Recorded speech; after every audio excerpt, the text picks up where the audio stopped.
آپ کریں، آپ کے لیے کام ہے۔ بحیثیت امت آپ یہ طے کر لیں کہ ہم ہر سال ایجوکیشن میں اپنا ٹارگٹ پورا کریں گے۔ بابری مسجد کا قضیہ آپ ہار گئے اس لیے کہ وکیل آپ کے نہیں تھے، یقین مانیے۔ نوجوان جیلوں کے اندر بند ہیں اور ان کا کوئی پرسان حال نہیں، اور آگے یہ وقت آنے والا ہے کہ کوئی بھی ہندو آپ کا کیس نہیں لے گا، اور ایسے مشاہدات ہو چکے ہیں۔ کیوں نہیں آپ ٹارگٹ پیدا کرتے کہ ہم بحیثیت مجموعی طور پر پوری امت اسلامیہ ہندیہ مل کر 5 سے 10 ہزار ایڈوکیٹ ہم کورٹوں کے اندر داخل کر دیں گے۔ ہزاروں مدرسے جو ہمارے پڑے ہوئے ہیں وہاں سے سینکڑوں کی تعداد میں ہر سال ہم وکلا نکالیں گے، اور وکلا نکال کر کے کورٹوں کے اندر ہم بھر دیں گے تاکہ ہماری آواز اور ہماری طاقت مضبوط ہو۔ کیوں نہیں آپ یہ ٹارگٹ کرتے کہ ہر سال کم سے کم 5000 پورے ہندوستان میں کہیں نہ کہیں پولیس کے اندر ہم اپنے نوجوانوں کو بھر دیں گے، اور اس ٹارگٹ کو ہم اچیو کریں گے؟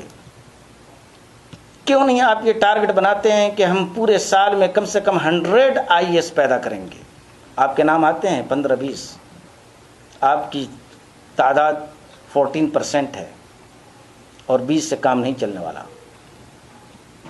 آپ کیوں نہیں یہ ٹارگٹ کرتے ہیں کہ پورے ہندوستان میں ڈاکٹری کا جو پیشہ ہے وہ مسلمانوں کا پیشہ بن جائے؟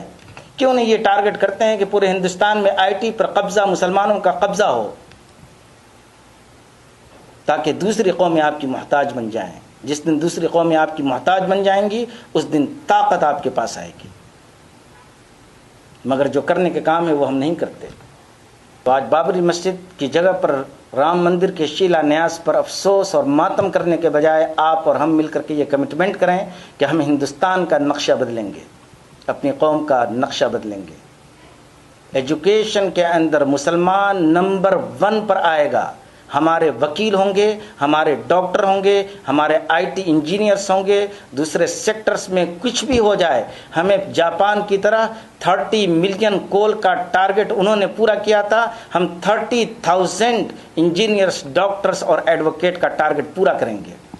ہزاروں کی تعداد میں آپ کے مدرسے پھیلے ہوئے ہیں، کیا ہمارے پاس ان سارے مدرسوں کی ضرورت ہے؟ کیا اس بات کی ضرورت نہیں ہے کہ ان مدرسوں میں سے چند کو ہم چینج کر دیں، اور چینج کر کے ہندوستان کی معیشت اور ہندوستان کی IT اور ہندوستان کی ایڈمنسٹریشن میں حصہ لیں؟ کیا زکوٰۃ کے پیسے صرف مدرسے میں پڑھنے والوں کے لیے جائز ہیں اور باقی کے لیے حرام ہیں؟ کیا ہم اتنے بڑے فنڈ کو ہم ہندوستان کی معیشت اور ہندوستان میں مسلمانوں کو طاقتور بنانے کے لیے خرچ نہیں کر سکتے؟ یقیناً کر سکتے ہیں۔